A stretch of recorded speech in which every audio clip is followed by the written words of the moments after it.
Hi, Daryl DeClerc from East Hill Community Church in beautiful Vernon, BC.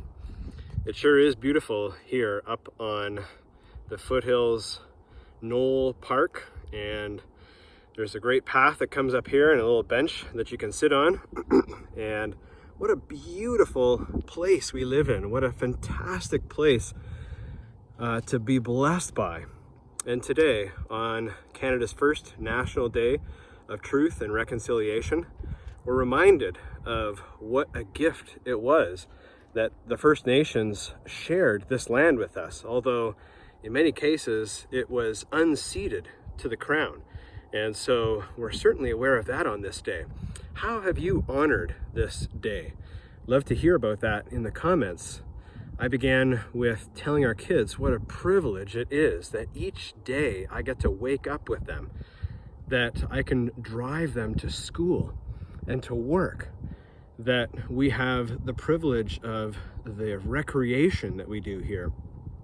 The fact that spending time with our kids is a near daily occurrence for us brings to mind how it was a near annual experience for many First Nations robbed of their parents, and parents robbed of their kids.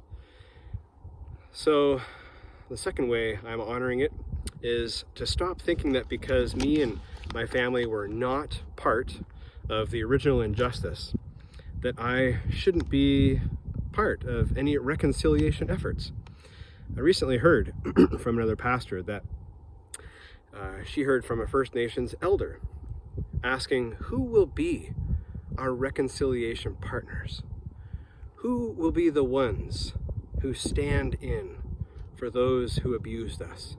Because they're no longer here. Not so we can bring revenge, but so we can feel reconciled. In other words, we can be the ones that they forgive vicariously. We can be the ones they have a good relationship with. I'm game for that. I grew up close to a First Nations reserve in southern Ontario, but I didn't know anyone there.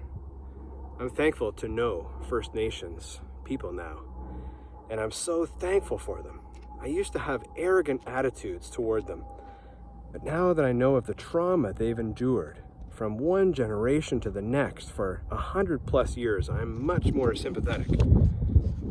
After all, compassion was one of Jesus' defining characteristics. In fact, he says in Matthew 5:22, if you're offering your gift at the altar and there you remember that a brother has something against you, go first and leave your gift at the altar and be reconciled to your brother. These are Jesus' words. Are we hearing that right?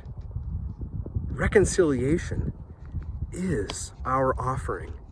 It is more important than offerings, because without putting faith into action, it's empty words to God.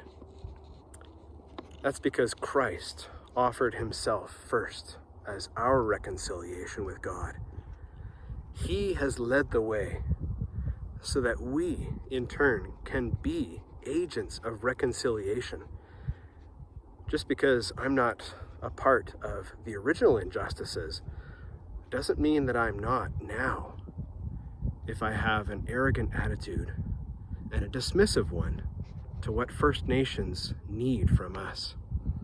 The beauty of this land is one thing.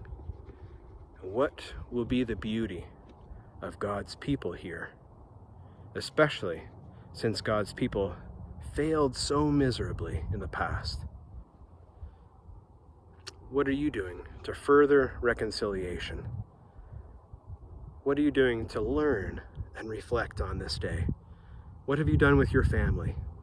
What have you done in the relationships that you have with any First Nations? What should be our long-term game as a church or individual Christians? See you next week.